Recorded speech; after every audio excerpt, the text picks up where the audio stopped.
Federal Government Reality Check Video Series, Episode 29, just so we're going sequentially here. Okay, in the last few days, how many of you have clicked onto the Constitution and read it? Oh, that's not very many. I don't see a lot of hands up out there. You better start reading the Constitution, folks. I give you a link within this video posting. So,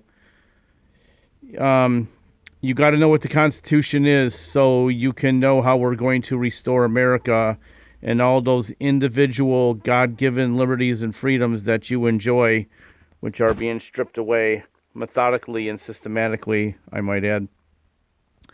So briefly, let's talk about the branches of the federal government. Okay, now this is just reality, folks. There's no three branches of government. Okay, you got the executive branch. All right. Actually, you have the office of the presidency.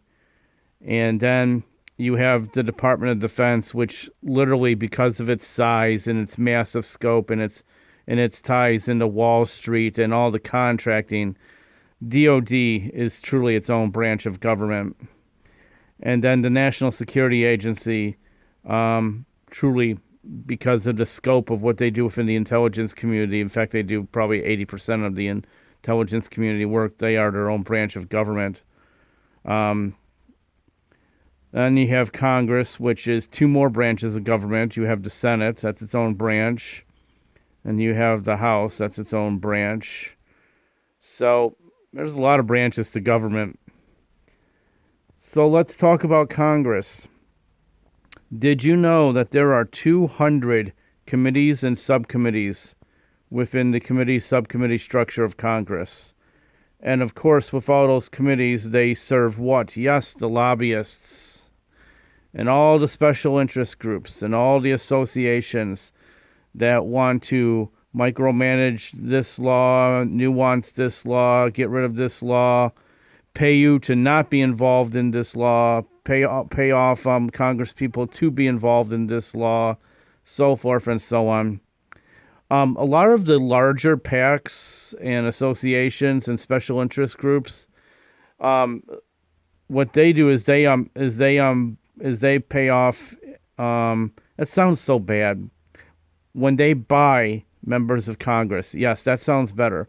When they buy members of Congress, they buy Republicans and Democrats. They hedge their bets on both sides.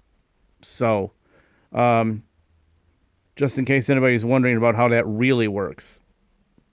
And if you go through campaign donations from PACs and all that, you'll see it. Now, of course, you have your ideological PACs out there that are supporting either Republicans or Democrats, or a certain group of Republicans and a certain group of Democrats. But at the end of the day, it's because there are so many committees and subcommittees out there that oversee literally every aspect of America, which is not the intended goal of committees and subcommittees within Congress. The intended goal of the committee-subcommittee structure was to have oversight over just the federal government itself. So, and of course, we've let the federal government grow so large. I mean, up to probably 23% of the GDP right now is federal government expenditures. Anyway, this is getting a little long, but just wanted to dabble a little bit into the branches of government and into the committee-subcommittee structure. I could do another 98 videos on this stuff.